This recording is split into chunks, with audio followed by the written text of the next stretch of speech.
Bienvenidos a esta inmersión en la vida y el legado de una figura realmente poliédrica del mundo antiguo, Demetrio de Falero. Efectivamente. Tenemos delante un conjunto de fuentes interesante, un estudio académico detallado, la información quizá más accesible de Wikipedia, algún artículo específico sobre su posible papel en la Biblioteca de Alejandría. Y hasta fragmentos de un tratado de retórica que, tradicionalmente se le ha adjudicado. Exacto. Y nuestra misión hoy es intentar desentrañar las múltiples capas de este personaje. Pues sí, porque fue orador, filósofo de la escuela peripatética, la de Aristóteles, nada menos, llegó a ser legislador y gobernante de Atenas durante una década crucial. Una década, ¿sí? Y además su nombre resuena, y mucho, en los orígenes de esa maravilla que fue la Biblioteca de Alejandría. Es una figura puente, fascinante, entre el ocaso de la polis clásica y el amanecer del mundo helenístico. Absolutamente. Y su trayectoria vital es de las que atrapan, ¿verdad? Imaginen, un nombre que, según algunas fuentes, parte de unos orígenes muy humildes, quizás hijo de un esclavo. Sí, eso se comenta. Y acaba escalando hasta la cima del poder en Atenas. Gobierna 10 años, luego cae estrepitosamente. Es condenado a muerte en ausencia, se exilia. Madre mía. Y, lejos de desaparecer, se reinventa como un influyente hombre de letras en la corte de los Ptolomeos, en Egipto, una auténtica montaña rusa. Totalmente. Empezados por sus orígenes. Nació en Falero, que era el antiguo puerto de Atenas, allá por mediados del siglo IV a.C. Las fechas bailan un poco, 350, 345 a.C. Sí, por ahí anda. Y ese detalle del origen humilde que mencionas viene recogido en fuentes como Diógenes Laercio, citado por Wikipedia, donde se dice que su padre, Fanostrato, pudo haber sido esclavo de figuras notables como Timoteo y Conón. Vaya. Aunque, ojo, esto no es seguro al 100%, pero de ser cierto, haría su ascenso todavía más extraordinario en una sociedad tan estratificada como la ateniense. Desde luego. Lo que sí sabemos con más certeza es su formación intelectual, y ahí es donde la cosa se pone interesante. Cuéntanos más sobre esa formación. Se educó en el liceo, ¿verdad? Nada menos. Estudió con Teofrasto, que fue el sucesor directo de Aristóteles al frente de la escuela peripatética. Y esto no es un dato biográfico sin más, es absolutamente crucial para entender a Demetrio. Entiendo. Su inmersión en el pensamiento peripatético marcó profundamente su visión del mundo y sobre todo de la política. Los peripatéticos valoraban la observación, el pragmatismo, la búsqueda de la estabilidad a través de buenas leyes, una constitución equilibrada. Ya. Ese interés por la ley, por la organización racional, pues lo veremos luego en su etapa como gobernante y quizás en su conexión con la Biblioteca de Alejandría. O sea que esa filosofía no era solo teoría para él, sino una especie de caja de herramientas para la acción. Exacto. Además, las fuentes lo relacionan con el comediógrafo Menandro. ¿Eso nos dice algo más? Bueno, nos da una pincelada de su círculo social e intelectual. Menandro representaba la comedia nueva, más centrada en la vida cotidiana, los caracteres, lejos de la sátira política feroz de un Aristófanes, por ejemplo. Claro. Quizás indica un ambiente cultural que, como el propio Demetrio, buscaba un cierto orden y refinamiento en tiempos muy convulsos. Y esos tiempos convulsos llegaron con fuerza tras la muerte de Alejandro Magno en el 323 a.C. El imperio se fragmenta, sus generales, los diádocos, luchan por el poder. Un caos. Y Grecia queda bajo la influencia o directamente el control de Macedonia. Es en ese contexto donde emerge Demetrio en la escena política ateniense. Exacto. Atenas había intentado sacudirse el dominio macedonio tras la muerte de Alejandro, pero fue derrotada. En el año 317 a.C., Casandro, uno de los generales macedonios que controlaba Grecia, decide poner orden en Atenas y nombra a Demetrio de Falero como su representante, como gobernador. Gobernador, sí. Algunas fuentes lo llaman epimeleta, cuidador o administrador, otras le dan el título de estefanéforos, que suena más oligárquico. Sea como sea, gobernó Atenas durante 10 años, hasta el 307 a.C. 10 años es un periodo considerable en esa época de tanta inestabilidad. ¿Cómo fue su gobierno? Mencionabas antes su formación peripatética. ¿Se notó en sus políticas? Definitivamente. Su objetivo principal parece haber sido imponer estabilidad y orden tras años de guerras y faccionalismo. Y sí, aplicó ideas directamente inspiradas en la filosofía peripatética. ¿Cómo cuáles? Pues buscó lo que Aristóteles y Teofrasto llamaban una constitución mixta o moderada. Esto, en términos sencillos, era un intento de combinar elementos de diferentes regímenes, democracia, oligarquía, para crear un sistema más equilibrado, más estable, que evitara los excesos. Una especie de búsqueda del centro político, pero digamos impuesto desde arriba, ¿no? Bueno, sí, tenía ese componente. ¿Qué medidas concretas tomó? Las fuentes, estudios basados en inscripciones y textos, hablan de varias reformas importantes. Hubo una reorganización administrativa para hacer el gobierno más eficiente. Intentó controlar el clientelismo, esa red de favores, aunque no está claro con cuánto éxito. Ya. Y muy importante, promovió la codificación y revisión de leyes, buscando reducir la arbitrariedad y los conflictos. Los peripatéticos creían mucho en el poder de las buenas leyes para ordenar la sociedad. Suena a un programa de modernización administrativa y legal. Pero, ¿a quién beneficiaban realmente estas reformas? Alguna fuente apunta a que tendieron a favorecer a las clases altas. Ese es un punto clave, sí, y seguramente una de las raíces de su posterior impopularidad. Aunque buscara la estabilidad general, sus medidas, como ciertas regulaciones sobre el lujo, o bueno, la posible restricción de derechos políticos a los más pobres, esto es debatido, Claro. fueron percibidas por muchos como un gobierno oligárquico, favorable a los ricos y alineado con el poder macedonio, con el extranjero. Se veía como un freno a la democracia radical ateniense. Y además de la percepción política, parece que también hubo críticas a su estilo de vida personal, ¿no? Fuentes posteriores lo pintan de forma bastante negativa. Sí, aquí entramos en un terreno delicado, porque las acusaciones provienen principalmente de autores que escribieron bastante después de su caída, como Ateneo, Eliano, Polibio. O sea, no contemporáneos. Exacto. Y eso es importante.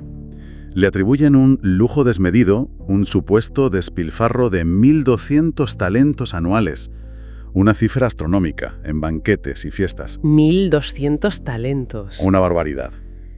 Incluso se menciona una relación íntima con un joven llamado Teognis. ¿Cuauco de verdad hay en todo eso? Suena un poco a campaña de desprestigio póstuma. Es muy probable que haya una fuerte carga de exageración y, bueno, de propaganda. Sus enemigos políticos, especialmente los partidarios de la democracia restaurada después de él, tenían todos los incentivos para pintar su régimen de la forma más oscura posible. Claro, para justificar el cambio. Exacto. No podemos descartar que hubiera lujo y quizá excesos. Pero las cifras y los detalles probablemente están inflados. Es crucial leer estas críticas con cautela, reconociendo la posible motivación ideológica detrás.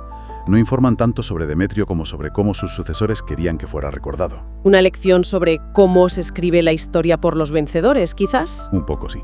Su década en el poder termina de forma abrupta en el 307 a.C. ¿Qué pasó? Pues aparece en escena otro Demetrio, nada menos que Demetrio Poliorcetes, el asediador de ciudades, hijo de Antígono Monóftalmos, otro de los grandes generales de Alejandro. Otro peso pesado. ¿Y tanto? Poliorcetes llega a Atenas presentándose como un liberador del control de Casandro y restaurador de la democracia. La facción prodemocrática de Atenas, claro, lo recibe con los brazos abiertos. El régimen de Demetrio de Falero se derrumba sin apenas resistencia. Y él tiene que huir para salvar la vida, imagino. Exacto. Huye primero a Tebas, que estaba bajo control de Casandro, y finalmente busca refugio en Egipto, en la corte de Ptolomeo I Sóter, otro diadoco que estaba consolidando su propio reino allí. Mientras tanto, en Atenas, la reacción fue brutal, ¿no? Brutal. Fue condenado a muerte en ausencia, y se dice que los atenienses, en un arrebato de furia iconoclasta, derribaron y destruyeron casi todas las estatuas que le habían erigido. ¿Cuántas? Algunas fuentes hablan de más de 300. Imagínate, un intento muy visceral de borrar su memoria de la ciudad. Madre mía. Es increíble la intensidad de esa reacción.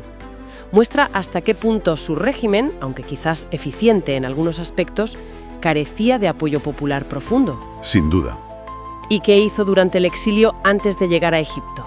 Pues las fuentes antiguas, como Plutarco, mencionan que durante este periodo de incertidumbre no dejó de lado su faceta intelectual. Se dice que empezó a escribir sus memorias, sus hipomnemata. Ah, mira. Un intento, quizás, de justificar sus acciones o simplemente de reflexionar sobre su agitada carrera política desde la distancia del exilio. Y entonces llega a Egipto, a Alejandría, una ciudad nueva, vibrante, que Ptolomeo I estaba convirtiendo en la capital cultural y científica del mundo helenístico. Sí. Un nuevo comienzo para Demetrio. Precisamente, Ptolomeo I lo acoge en su corte, probablemente valorando su experiencia política y sobre todo su erudición, su formación peripatética. Se convierte en uno de sus consejeros. Y es aquí donde surge la conexión más famosa y también más debatida de Demetrio, su papel en la creación de la biblioteca y el Museo de Alejandría. Exacto, el gran tema. Este es uno de los puntos más fascinantes. ¿Fue él realmente el fundador, el primer bibliotecario? Aquí es donde las fuentes, nos ofrecen relatos divergentes, y la ambigüedad misma es reveladora. Fuentes más tardías, quizá más populares o enciclopédicas. Como las que recoge a veces Wikipedia o ese artículo de Biblioteca Campus 2 que mencionamos. Eso es. Es así lo señalan como el primer director de la biblioteca, nombrado hacia el 297 a.C. Le atribuyen haberle dado a Ptolomeo I el célebre consejo de adquirir todos los libros del mundo. Adquirir todos los libros del mundo. ¡Qué ambición tan desmesurada y maravillosa! ¿Verdad? Y también de concebir el Museón como un centro de investigación inspirado en el Liceo de Aristóteles. También se le atribuye haber impulsado la traducción de la Biblia hebrea al griego, la famosa Septuaginta. Eso es más seguro. Esa es otra tradición fuerte asociada a él, sí. Recogida en la Carta de Aristeas, aunque esa fuente también es, debatida. Ya. La idea sería que Demetrio, queriendo reunir toda la sabiduría del mundo conocido en Alejandría, convenció a Ptolomeo I, o quizás a su sucesor, Ptolomeo II, de la importancia de traducir las escrituras judías. ¿Tendría sentido dentro de ese proyecto global? Desde luego. De ser cierto, sería una contribución cultural de primerísimo orden. Pero decías que hay fuentes más cautas sobre su rol exacto en la biblioteca.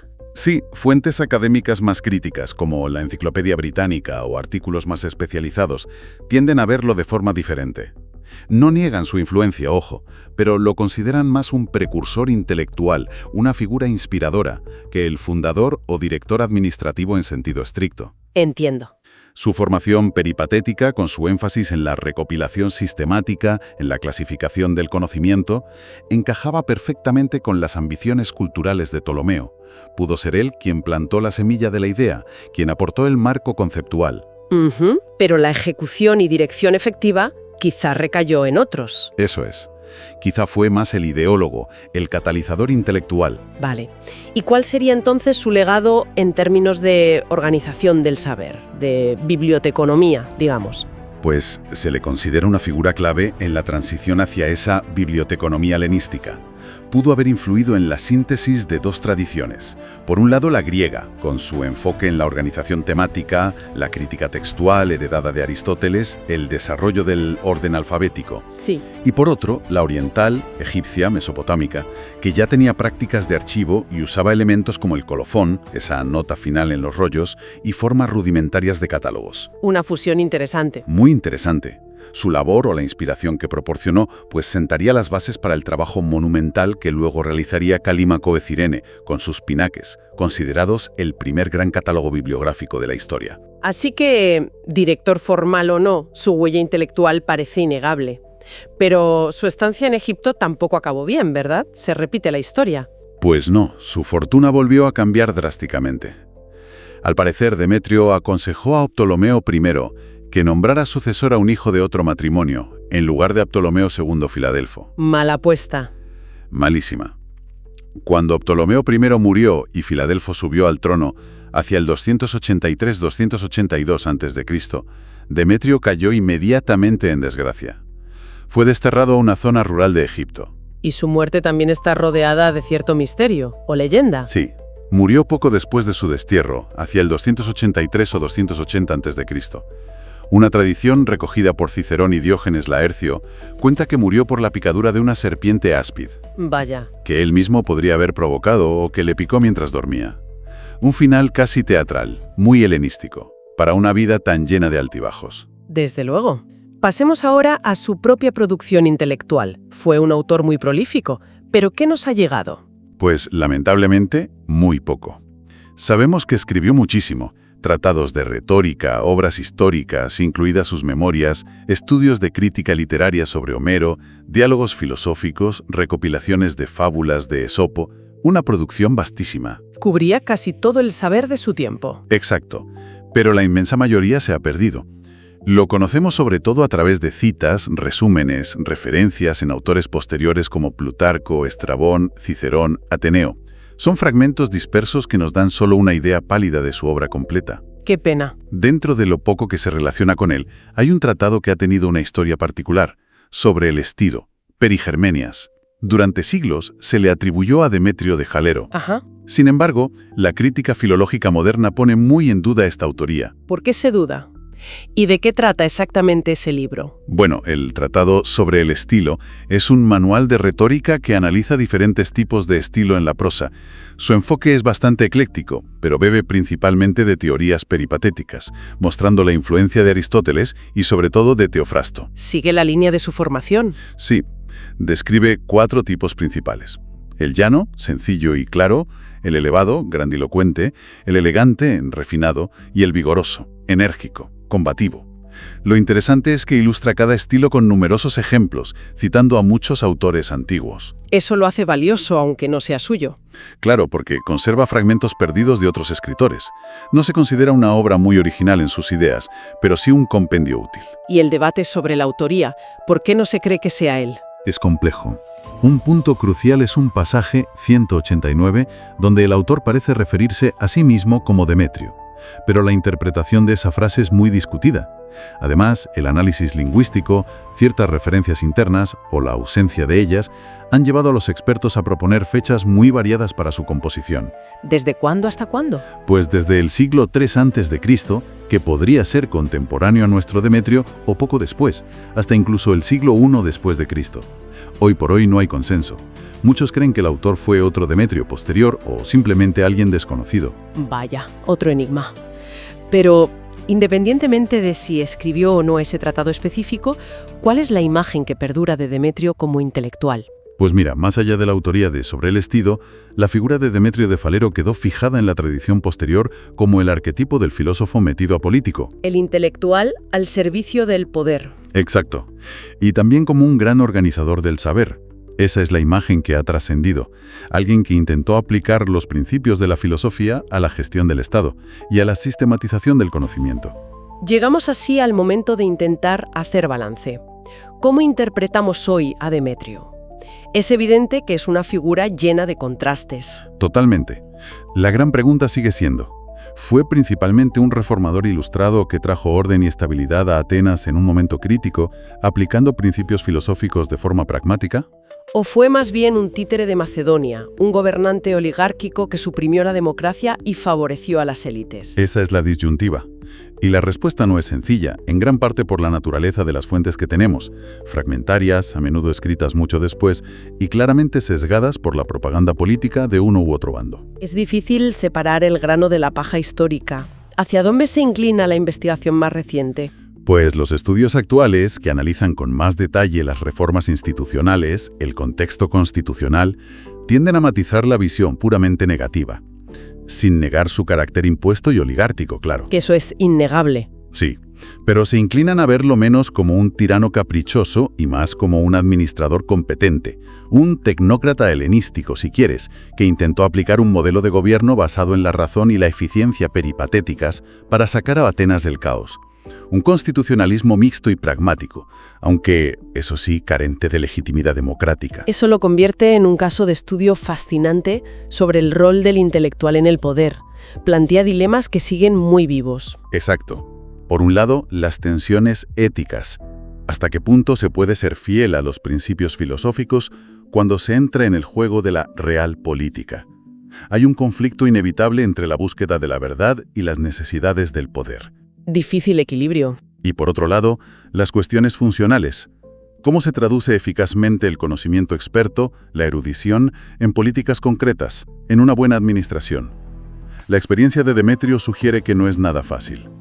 Y ahí conectamos con su relevancia hoy en día, ¿no? Su historia parece resonar con debates actuales. Sin duda, la figura de Demetrio nos invita a reflexionar sobre el papel de los expertos, los tecnócratas, en la política contemporánea.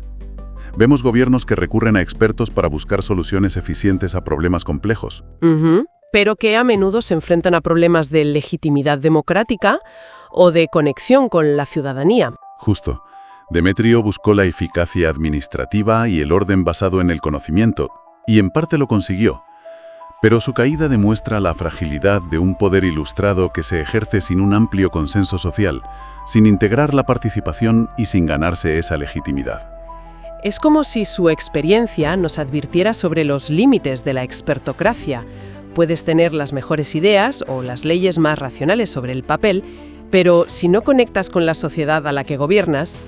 Tu proyecto está condenado a ser inestable, exactamente. Es una lección perdurable sobre la necesidad de equilibrar la competencia técnica y la eficiencia administrativa con la legitimidad democrática y el respaldo popular. Una lección sobre reforma institucional, tecnocracia y los peligros de gobernar de espaldas a la voluntad ciudadana, aunque sea con las mejores intenciones ilustradas. Tal cual. Haciendo un resumen final, Demetrio de Falero emerge como una figura extraordinariamente compleja. Un filósofo peripatético que llevó sus ideas, o una versión muy pragmática de ellas, a la práctica política gobernando Atenas. Sí. Fue legislador, administrador, un prolífico hombre de letras y, aunque los detalles sean brumosos, una figura indiscutiblemente ligada a los orígenes intelectuales de la Biblioteca de Alejandría. Y la tensión fundamental que define su legado es precisamente esa dualidad. Por un lado, un gobierno que modernizó Atenas, que introdujo reformas racionales y trajo una estabilidad muy necesaria en tiempos turbulentos. Eso es innegable. Pero por otro lado, lo hizo socavando la tradición democrática ateniense y apoyándose en un poder extranjero, lo que generó un rechazo profundo y, finalmente, provocó su caída. Su vida encapsula de manera brillante la compleja transición del mundo cerrado de la polis clásica a las grandes monarquías helenísticas. Con sus nuevas relaciones entre saber y poder. Exacto, con esas nuevas y a menudo tensas relaciones entre el saber especializado y el poder político. Y para terminar, dejamos una reflexión en el aire. La historia de Demetrio, el experto, llamado para poner orden, eficiente en su gestión, pero impopular, desconectado de la base social y finalmente derrocado, ¿qué ecos podemos encontrar en los debates actuales sobre los gobiernos tecnocráticos, sobre el papel de los intelectuales en la política o sobre la desconfianza hacia las élites expertas? Es una pregunta muy pertinente. ¿Hemos aprendido realmente algo de su experiencia, ocurrida hace más de 2300 años, sobre cómo equilibrar conocimiento y legitimidad en el ejercicio del poder? Ahí lo dejamos.